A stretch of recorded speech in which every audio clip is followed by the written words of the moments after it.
Good afternoon. Yeah, I'm Elaine Ellingham, CEO of Omai Gold Mines. We're traded on the TSX Venture Exchange under that great symbol OMG.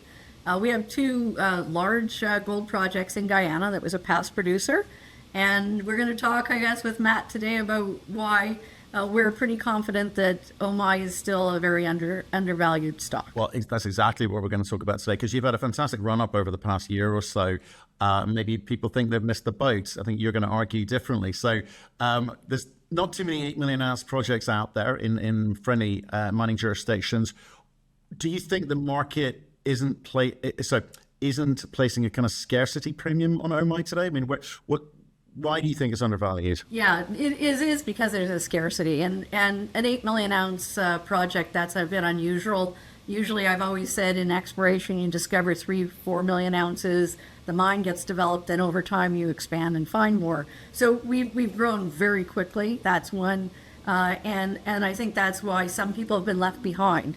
We actually doubled the size of our ounces of our resource estimate in less than 2 years.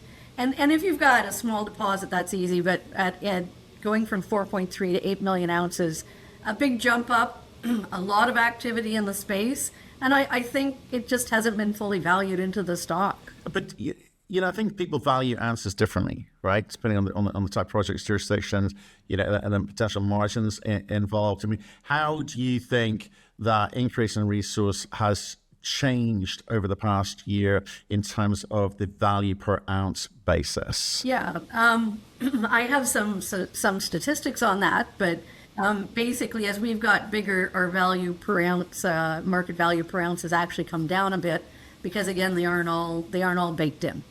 And I think the other thing is a lot of investors, the easy thing is just to look at the dollars per ounce as well. And I think the other is, oh no, you already sort of said it, not all ounces are created equal. I mean, it's like an acre of land. Are you talking about an acre of land in downtown New York or an acre of land up in the Canadian Arctic? And similarly to me, Omai was a past producer. They're fairly high-grade ounces. We can kind of walk through it, but I think in a good jurisdiction, there's a number of reasons why actually we should be garnering a significant premium on the dollar per ounce. Okay, well, let's maybe get into some of those slides. There's been a lot of technical success and a lot of kind of growth, etc. But I'm sort of interested in how you kind of view the how we should be valuing the company. So yeah, sure, yeah, absolutely, thanks. Yeah, so we're probably making some forward-looking statements. So the cautionary notes. This is just looking at the two deposits. And, you can go to our website and take a look at it. But there's the Wenot shear-hosted, which would be open pit mining, and then the Gill Creek deposit, which is an underground deposit. Both are very decent grades, very good grades. Yeah, so what I said is it checks all the boxes. And scarcity is definitely the term that you would use. There aren't that many undeveloped 8 million ounce deposits, but more than that because of some of the simplicity of it. And I like to think of it as you look at diamonds or gemstones. There's a lot of quarter carat diamonds around. There's very few 4 carat diamonds around, even fewer 8 carat diamonds around. So, and you know what the valuation of those go for. We have got great geology. They're orogenic deposits. They tend to go deep. Further to that, if you recall, Matt, we've actually demonstrated that the open pit deposit goes down another further 700 meters. We put one drill hole down there to proof of concept. It's there, and we hit 7 gold zones. So you've got lots of expansion potential. Also, what a lot of people are missing is because we expanded the resource, people don't really realize what kind of a production profile this can support.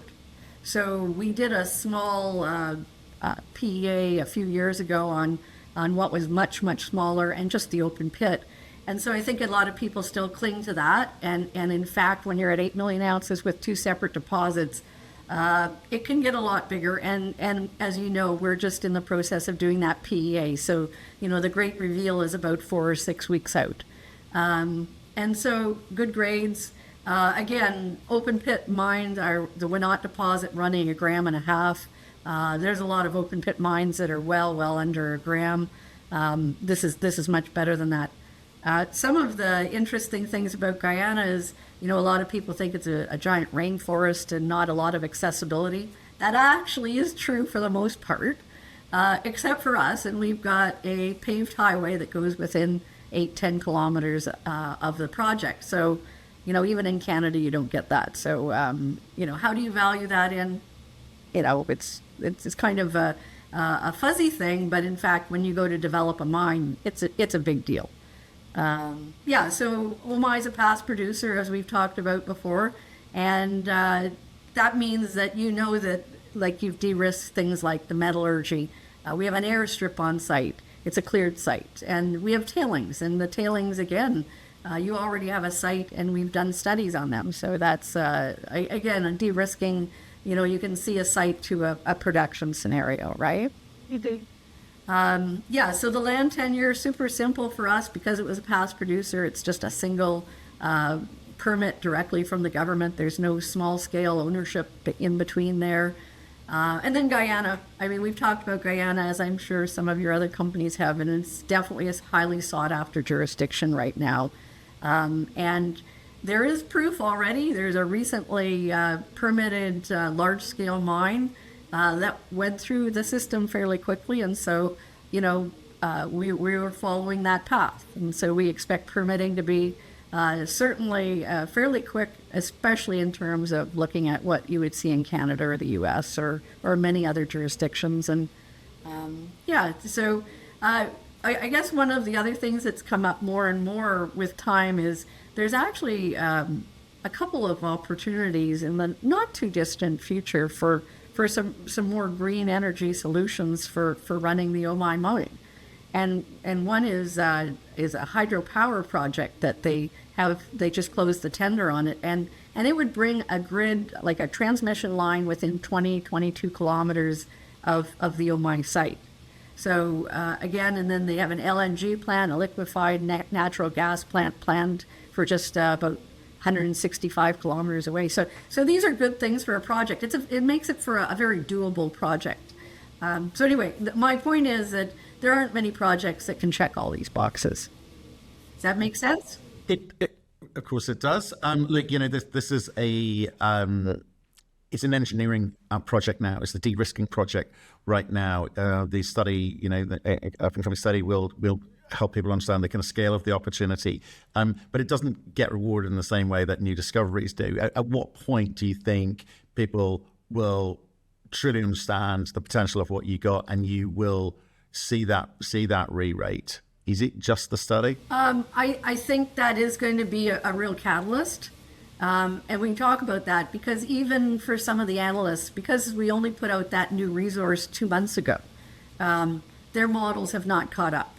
And I think, some of the hesitation is they're going, well, we could run our models, but you're going to have that PEA out soon.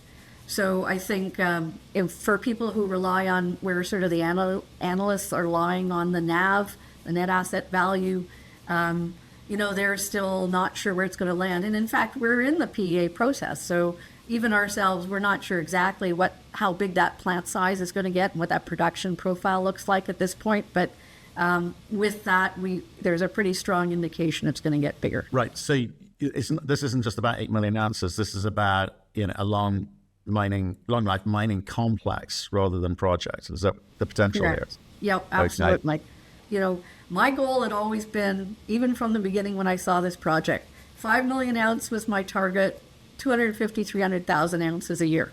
We've blown through the size, and we've blown through that production profile. So if I may just interrupt briefly, Elaine, there's two ways to look at a project like this. It's the potential of the cash that it will generate, or for a major or mid-tier, it's the amount of reserve that it can put on the books, and that helps them with how they're valued by analysts, etc. So what's the intent with this thing for you in terms of future value and how you look at it? Well, I think we do what we've always done, which is we try and de-risk the project. In other words, anything that needs to be done or questions that have to be answered to bring this into a production scenario. So that's why we put out a press release recently on the metallurgy. So we did a quite extensive, we had 72 samples in for metallurgical testing, because you want to answer all the questions. You don't want to leave anything where people are concerned, well, what about this? What about that? Right. So we have made it our goal to go after, the tailings. Can they be reused? How big can they get? We answer all those questions.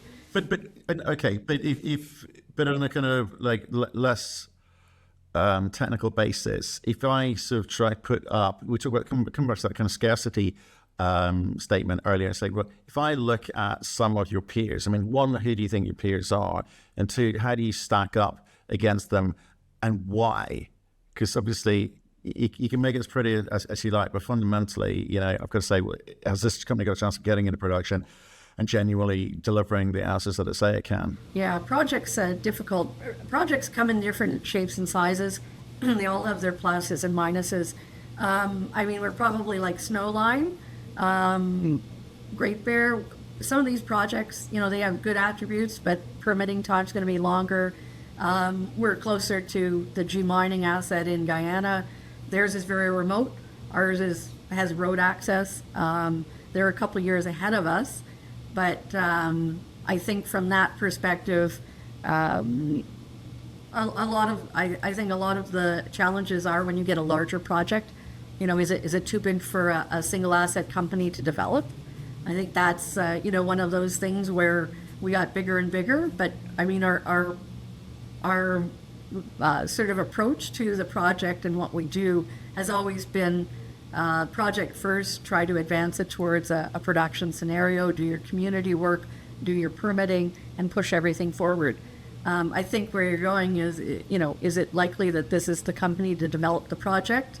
Everything, the work we do, we try and do top quality. I would say that because of the scarcity right now, and the fact that also a lot of jurisdictions around the world are getting a little bit scarier and less, welcoming to mining, I think we become more and more of something that is sought after. Yeah, so Matt, let's look at one of the slides I have that might sort of illustrate this a bit, looking at the relative valuation of some of our peer companies. And so if you take a look here, one of the ones often looked at is enterprise value per ounce of gold. So with our current resource, the new 8 million ounce resource, we're looking at about 150 US an ounce. If you look at projects like Snowline, 180 an ounce, and then what we also have out here, Newfound Gold, Newfoundland, of course, is 226 an ounce, and Amex there in Quebec, 217 an ounce. I guess what we also have on the chart is the recent acquisitions. There have been a couple major recent acquisitions. One in country in Guyana, the G2 project, which is being taken over by G Mining, and a very hefty $600 an ounce in country there. So and Rupert Resources, which was the Agnico transaction, the multi Lapland transaction there at 425 an ounce. So we have a lot of runway there where we're undervalued. I guess the other big one is the NAV, and that's something that I would talk about, because we're sort of a moving target since our PEA is due in about 4 or 6 weeks. So right now on the PNAV there, we're sitting at 0.3. I think the consensus among analysts is around, it ranges from about 0.15 to 0.4. Now, one of the things about that NAV is our NAV is going to go up significantly. I don't think that's much of a forward, pretty obvious when our PEA comes out. And so what will happen is if our price stays the same, we're going to run down and become less and less on this. We would be at the far right end there. But on the PNAV on these recent acquisitions, 0.6, 0.7, a lot of the recent M&A has been in that range. And so I think it's two things happening. One, with our new PEA, our PNAV is going to get much lower. And so that would be the impetus for a significant share price rise. Okay, interesting. When you're talking about these analysts earlier, in terms of they need to once the PEA comes out, they'll be able to update their numbers and take an assessment, a risk assessment view on your ability to execute. So if I'm looking back in say a couple of years, and I was saying, like, if I look back at 2026, what do people underestimate about your ability to execute? So there's a few things that are being missed. One, production profile. The other thing that we see recently, in the 2024 resource or PEA that we did, it looked like our deposit had a fairly high strip ratio. Hey. If you remember that, and it was at like 7.8, and that's because, for the deposit, there were so many areas we hadn't drilled yet that all of those areas that were undrilled, they had to be waste. And so a lot of people look at the waste to ore ratio, which we call the strip ratio, and it looked like we had a lot of waste in our pit. And so the other thing that people are really underestimating is how much our additional drilling and filling in all those gaps where we've been identifying mineralization, if you follow our assays, all our press releases on our new assay results, those are coming together. So in fact, our waste to ore ratio is going to be coming down. And a lot of the analysts are going, oh, you're drilling deeper, it's going to go up. So in fact, the analyst consensus on our strip ratio is like 9 or 10. And it was historically 7.8. And, we don't have the final numbers, but we're pretty confident it's actually coming down, not going up. Well, that'll be the thing to look for sure, I think, at the moment. So, Elaine, it feels like we're close to this PA. I'm looking forward to that.